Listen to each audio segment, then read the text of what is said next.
എന്തു വന്നാലും അത് സമ്മതിക്കുകയില്ല. അവിടെ ക്രമസമാധാന പ്രശ്നമൊന്നും ഇല്ല. അവിടുത്തെ മുസ്ലിങ്ങൾ അവിടുത്തെ ഹിന്ദുക്കളുമായിട്ട് രമ്യതയിലാണ്.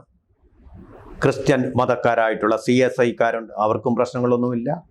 കോടതി തന്നെ പറഞ്ഞു, അവർ തമ്മിലുള്ള ഒരു ഐക്യം പരുവപ്പെടുത്താനുള്ള അവസരമായിട്ടായിരുന്നു നിങ്ങൾ ഇതിനെ ഉപയോഗിക്കേണ്ടത്. അതിന് പകരം അവർ തമ്മിൽ സ്പർദ്ധയുണ്ടാക്കുന്ന തീരുമാനങ്ങളാണ് അടിക്കടി ഗവൺമെൻറ് എടുത്തുകൊണ്ടിരിക്കുന്നത്.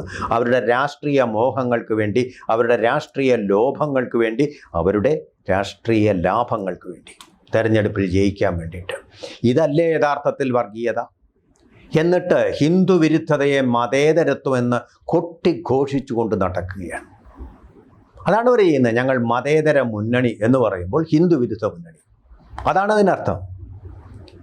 അവരുടെ ചേതോ വികാരം, മനോനില എല്ലാം അങ്ങനെ പരുവപ്പെട്ടിരിക്കുകയാണ്. ABC മലയാളം സബ്സ്ക്രൈബ് ചെയ്യുക, ബെൽ ബട്ടണും അമർത്തുക.